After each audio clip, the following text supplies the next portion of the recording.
What if I told you that some of your child's biggest emotional struggles aren't behavioral at all? They are biological. That the meltdowns, the restlessness, the impulsivity, the inability to sit still or focus may actually be your child's brain asking for movement, not discipline. Welcome to The Parent Thing. Hi, I'm Taryn, your host, and I'm so excited you're here. This is the space where we uncover the incredible potential of childhood, parenting, and the power of neurosomatic intelligence. Whether you're a parent, teacher, caregiver, or someone who deeply impacts a child's life, this podcast is your guide to nurturing emotional resilience, fostering growth, and building meaningful connections. Here's what research shows. Over 80% of the brain development in early childhood is driven by sensory and motor experiences, not academic input. In other words, the brain doesn't grow through worksheets or screens first. It grows overnight through the body. Movement is defined neurologically as the primary way the brain organizes itself. Every time a child moves, their brain is receiving information about balance, coordination, safety, and connection to the environment. This is not optional input. It is foundational wiring. So in today's episode, I want to help you understand why movement is essential to brain development, how it directly impacts regulation, learning, and behavior. And most importantly, what this means for you as a parent moving forward. Because when you understand what the brain actually needs, parenting gets clearer, calmer, and far more compassionate. And that's exactly where we're headed. From a technical perspective, the developing brain matures from the bottom up and from the inside out. The first systems to develop are the brainstem and the cerebellum. These areas are responsible for survival, balance, coordination, and regulation. These systems are activated and strengthened through movement. When children crawl, roll, climb, jump, and spin, they are stimulating the vestibular system, proprioceptive system, and tactile system. These systems send constant feedback to the brain about where the body is in space and whether the environment is safe or not.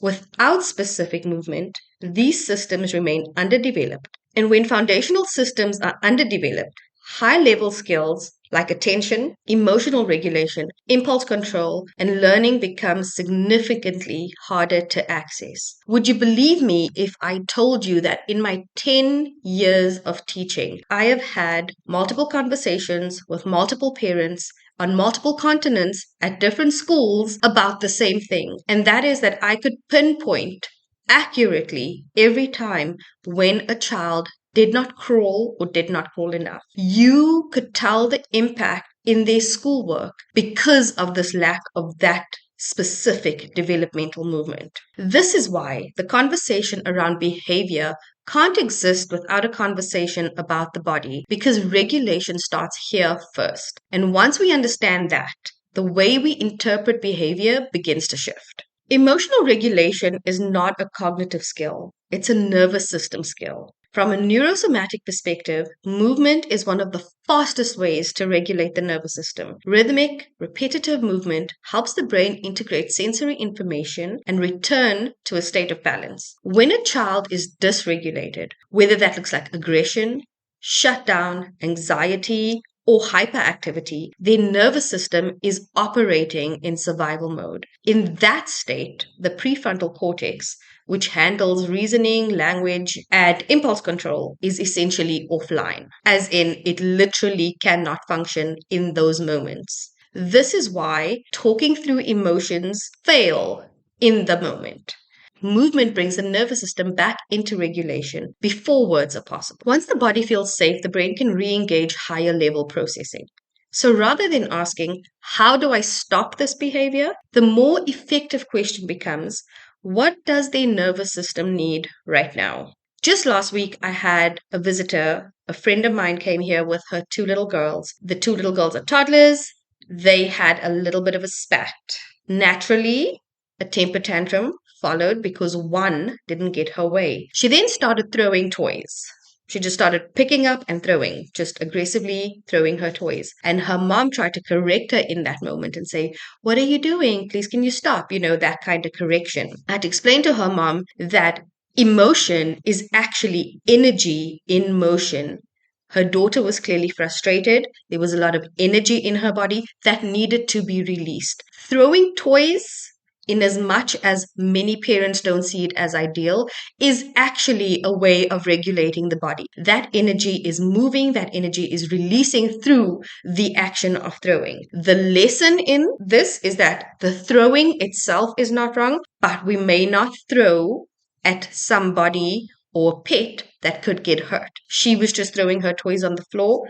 There is no harm in that, and there's no point in correcting the behavior in the moment because her nervous system needs regulation, and her nervous system is regulating through the action of throwing these toys. That shift alone, from understanding that the behavior is not disrespectful, it is not defiant, it is an actual physiological need. When you shift that perspective, that shift alone changes everything.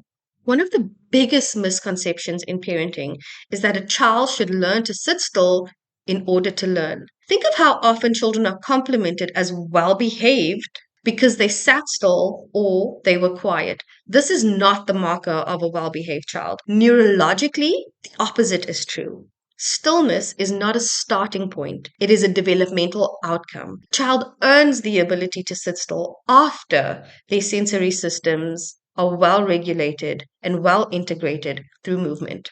When a child's needs aren't met, the brain seeks input elsewhere. This shows up as fidgeting, talking excessively, defiance, zoning out, or just constant motion. These are not signs of a difficult child. They are signs of an understimulated nervous system. When we frame stillness as a requirement instead of a result, we end up working against brain development rather than with it.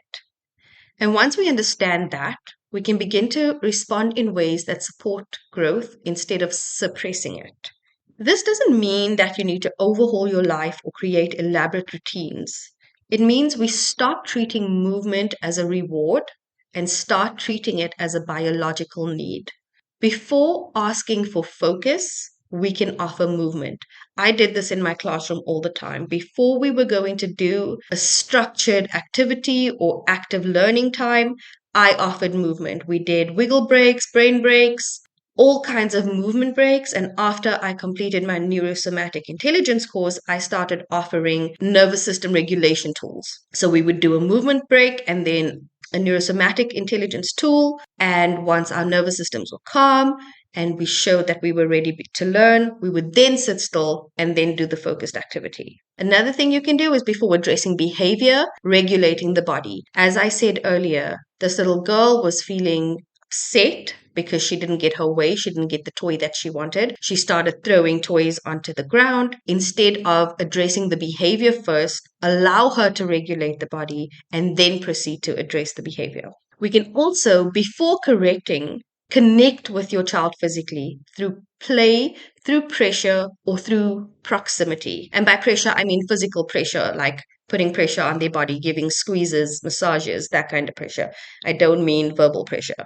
So a lot of the times we give an instruction to our kids, and when they don't follow through with the instruction, we yell at them from wherever we may be in the house. What if you connected with them physically by being within their proximity, making eye contact with them, and then bringing your point across? It makes the biggest difference. Simple shifts like movement breaks, outdoor play, roughhousing, pushing heavy objects, or even just dancing in the kitchen can dramatically change how your child shows up emotionally and behaviorally.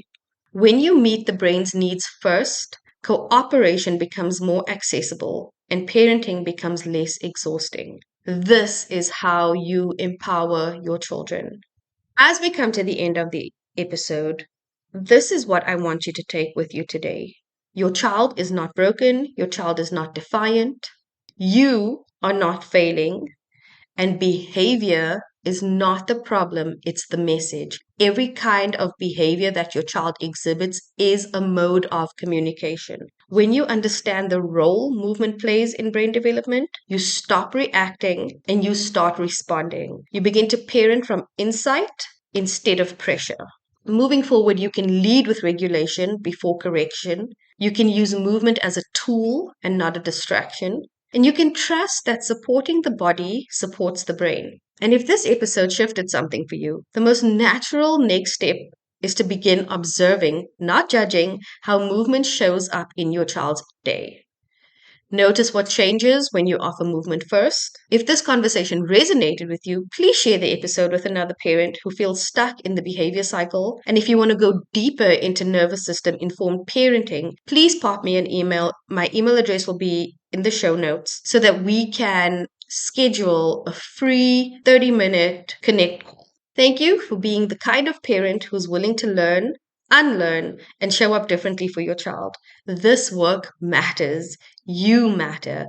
And the way you move through parenting is shaping a brain that will carry these experiences for a lifetime. I will talk to you soon. Thank you for tuning into the parenting. We hope you enjoyed today's episode. If you have any questions, feedback, or